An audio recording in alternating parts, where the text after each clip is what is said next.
આજની ધર્મકથા. પ્રણામ. ઇલાચી કુમાર અને એનો પ્રેમ. ઇતિહાસનો એક અમર પાત્ર. આપણે પ્રેમ પણ કરવો હોય તો કેવો કરવો જોઈએ એ શીખવતું એક પાત્ર. બંને બાજુએ જ્યારે આગ સરસ લાગી હોય એ સમયે બંને વચ્ચેના તાદાત્મ્યના ભાવો એ કેટલા પરિપક્વ થયા હોય એ શીખવતું એક પાત્ર. ઋણાનુબંધો જીવનમાં શું કામ કરે છે એ દર્શાવતું એક પાત્ર. જીવનની અંદરમાં જે પણ કંઈ અતિશય થાય છે, અનાયાસે થાય છે, એ બધું જ ક્યાંક ને ક્યાંક કોઈક ને કોઈક પૂર્વભવના સ્નેહના કારણે થાય છે. આવું જેના દ્વારા આપણે દ્રઢપણે માની શકીએ એવું પાત્ર. એક કથા આપણા જીવનની અનેક કથાઓના જાણે જવાબ આપી દેતી હોય એવું પાત્ર. અને એ કથાની મધ્યની અંદરમાં આપણે અત્યારે છીએ. જ્યારે ઇસ્પાર યા ઉસ્પારની લડાઈ ચાલે છે, જ્યારે કોઈ એક વ્યક્તિ પોતાનું સર્વસ્વ ન્યોછાવર કરીને કોઈકને પામવા માટેનો છેલ્લો દાવ રમતો હોય, ત્યારે એ દાવ રમતા રમતા એના મનના ભાવો શું હોય, એ જેને પામવા મથતો હોય એ વ્યક્તિ એનું પણ ચિત્ત કઈ રીતે આકર્ષિત થયું હોય, એ બધું જ વ્યક્ત કરતું આ મધ્યસ્થાન છે કથાનું. ઇલાચીને ઘર છોડીએ લગભગ 12 વર્ષ થયા હતા. આ 12 વર્ષની અંદરમાં પોતે આ નટવિદ્યાની કળાની અંદરમાં એટલો બધો પારંગત થયો હતો કે જોનારો મોઢામાં આંગળા નાખી જાય એવું નહીં, જોનારો પોતાના આંગળા ચાવી જાય એ હદ સુધી આશ્ચર્ય મુક્તતા એને થઈ જાય. એક સામાન્ય દાવ જે ઇલાચીની કથાની અંદરમાં આવે છે કે કેવા કેવા ખેલ ખેલતા હતા.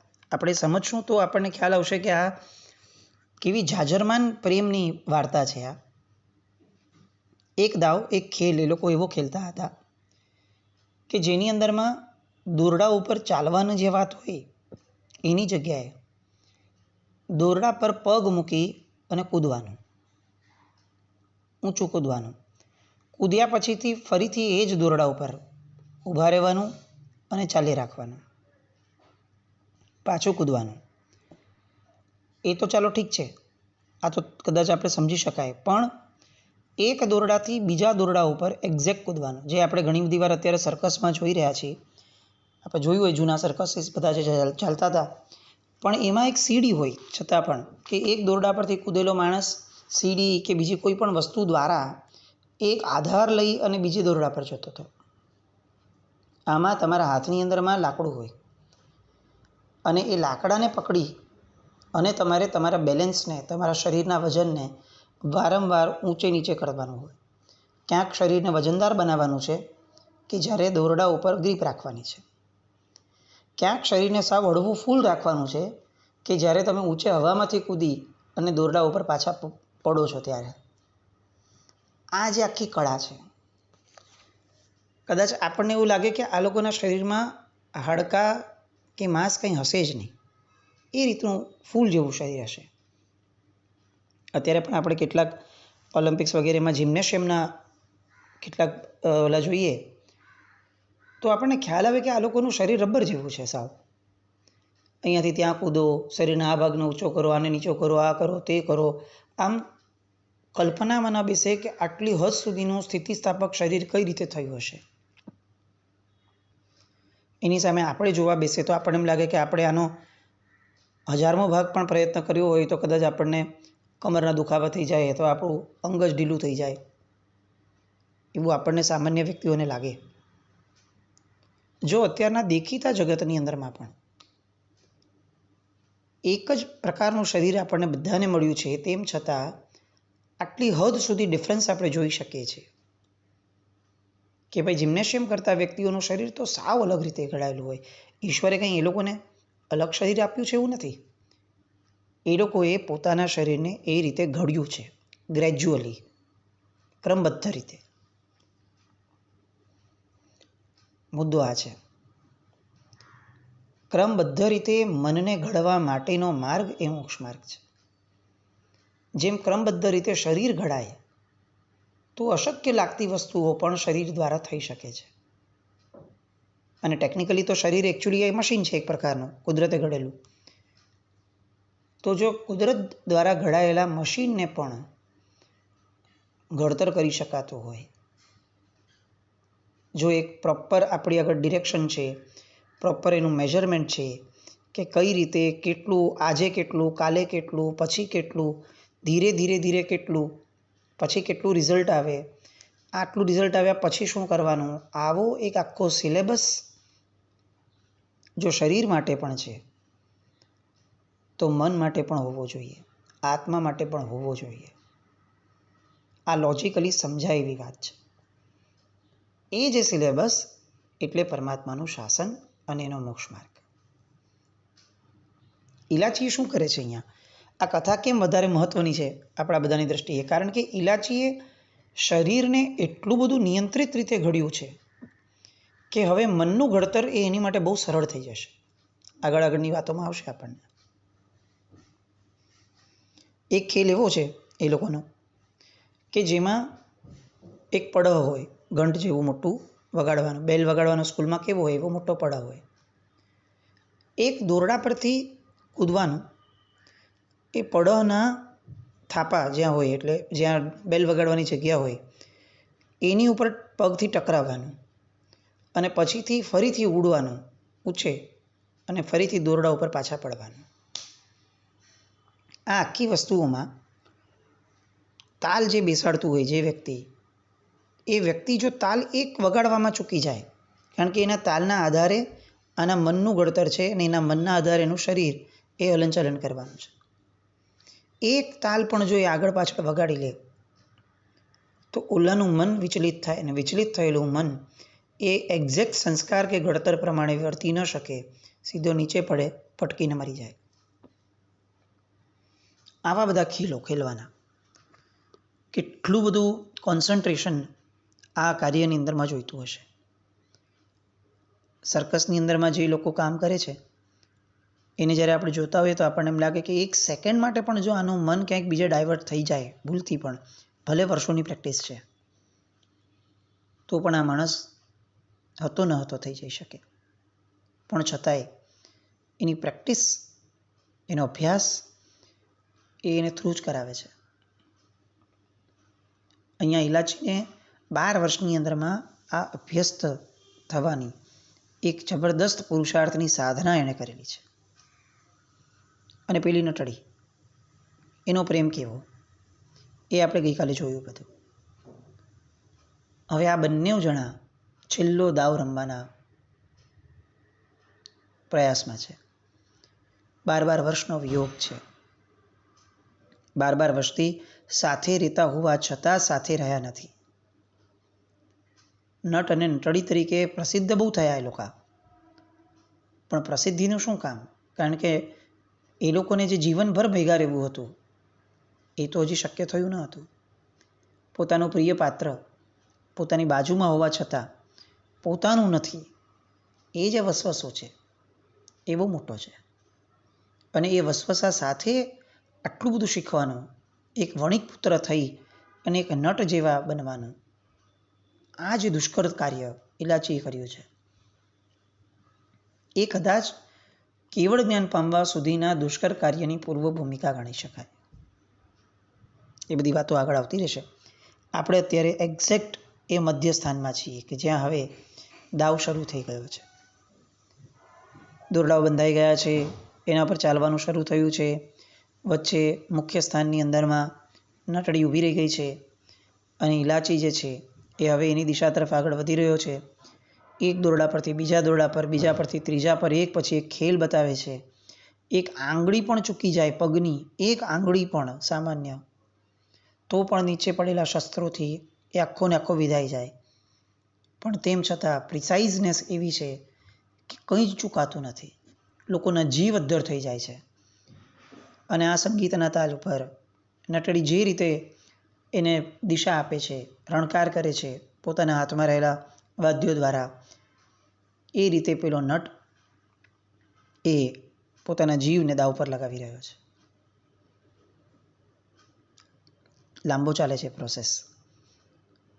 એમાં વચ્ચે વચ્ચે ક્યાંક ને ક્યાંક નટડીની ઉપરથી કૂદી અને જ્યાં દોરડું છે એ દોરડા ઉપર એક અંગૂઠા દ્વારા ઊભા રહેવાની આખી કળા એ પણ ઇલાચી કુમાર દેખાડે છે.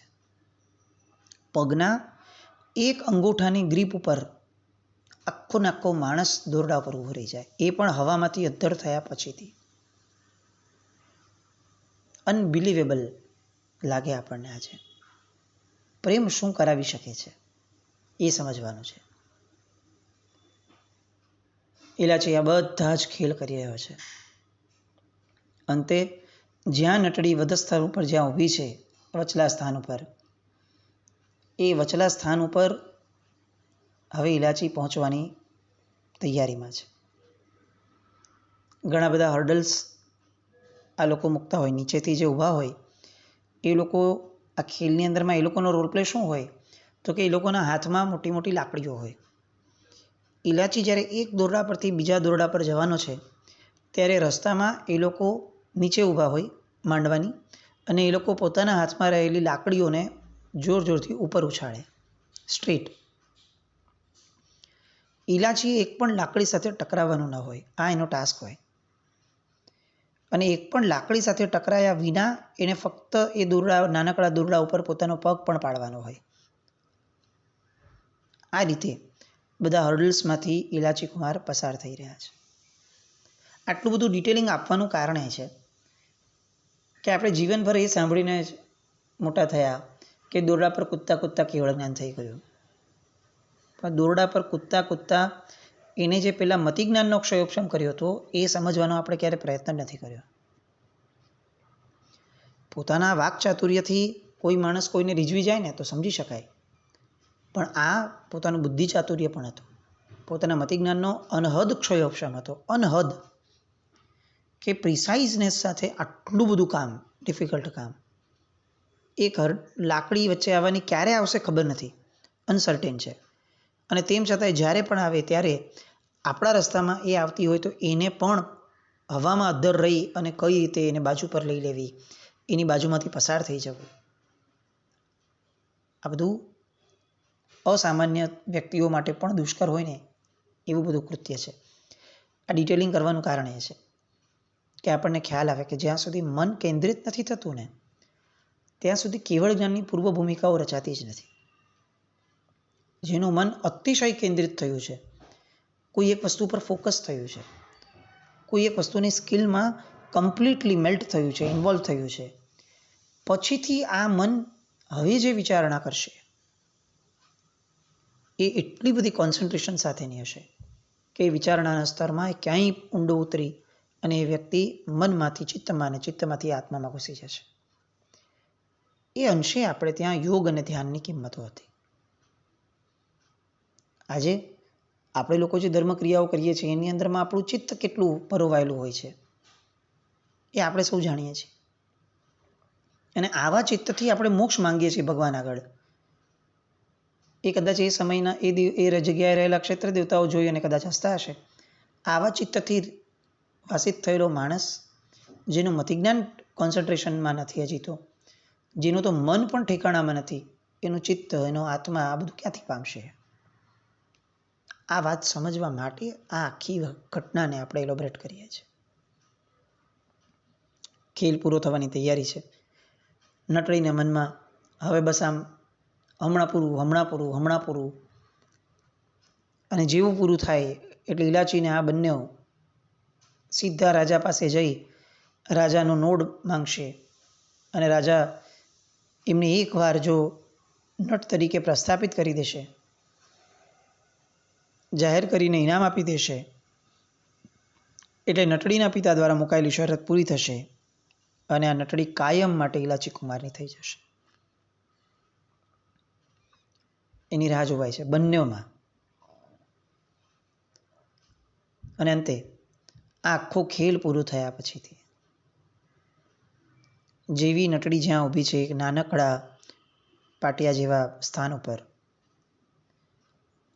એ સ્થાન ઉપર ઇલાચી સીધો હવામાં અદ્ધર થઈ, લોકોના જીવ અદ્ધર થઈ ગયા કે હવે જો આ બેલેન્સ સાથે અહીંયા ન પડ્યો તો એ તો જશે, સાથે નટડી પણ જશે, નક્કી વાત.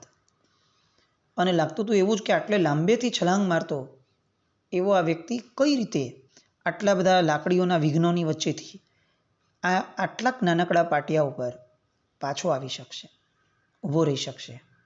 ક્ષણ, 2 ક્ષણ, 5 ક્ષણની વાત છે, પણ એ ક્ષણો એ બધા માટે અત્યંત ખતરનાક. કદાચ કેટલાકને એટેક આવી જાય ને, એ હદ સુધીનું પ્રેશર આવી શકે એવી આ બધી જીવ સટોસટીના ખેલની વાતો.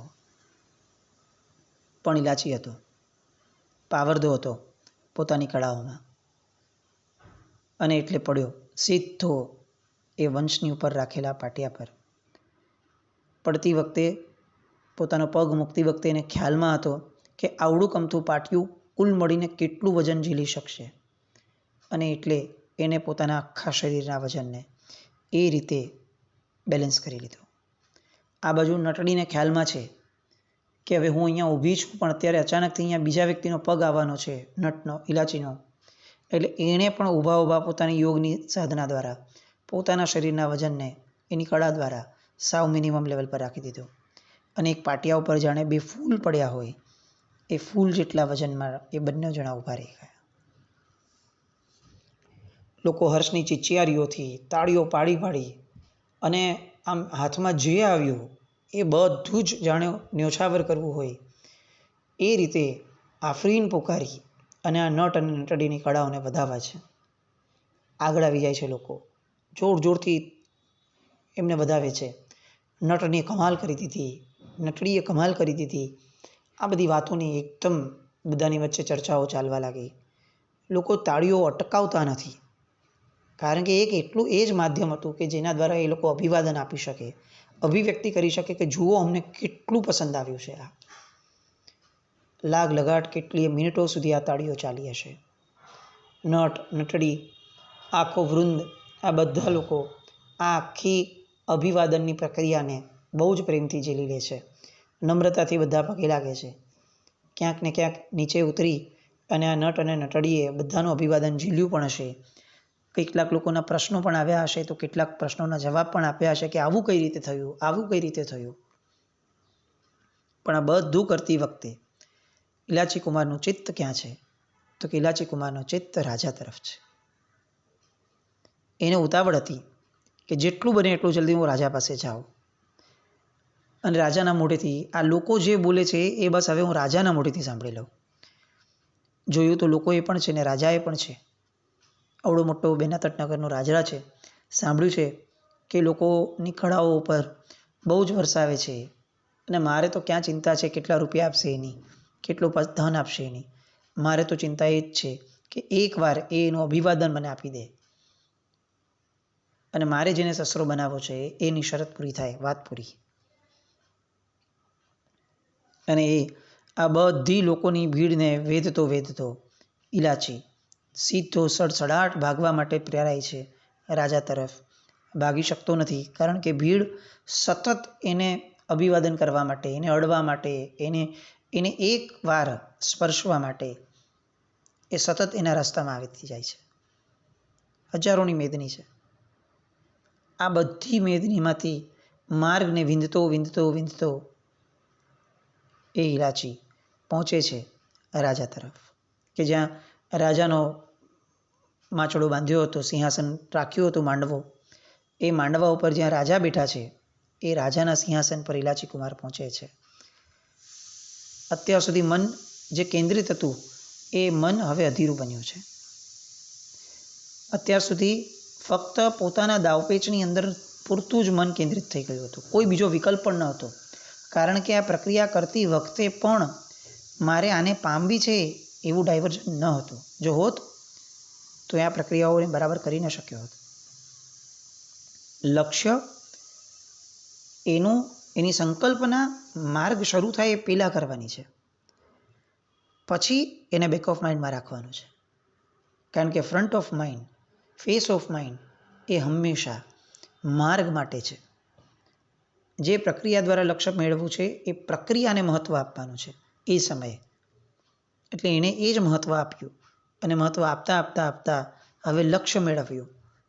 આખો ખેલ એકદમ વ્યવસ્થિત થઈ ગયો અને હવે રાજા પાસે જાય છે. રાજાની પાસે હાથ જોડી ઊભો છે અને રાજા કંઈક બોલે એની રાહમાં ઇલાચી મૌનપણે હાથ જોડી અને નમ્રતાથી ઊભો છે. એ ત્યાં કહેતો નથી કે જોયું રાજા કેટલો સરસ ખેલ હતો, બોલો મજા આવી ગઈ ને? કંઈ જ નહીં. વણિક પુત્ર છે, ઉત્તમ જ્ઞાતિનો છે, ખાનદાન છે, ક્યારેય પોતાના મોઢેથી પોતાના વખાણ નથી કરતો. બસ એ જઈને ઊભો છે અને બધાની મીટ મંડાણી છે કે હવે રાજા કેવી રીતે અભિવાદન કરે છે, રાજા શું બોલે છે. એની માટે આવતીકાલે મળશું આપણે પાછા. જીનાજ્ઞા કંઈ પ્રોબ્લેમ તો મિચ્છામિ દુક્કડમ. જૈનમ જયતી.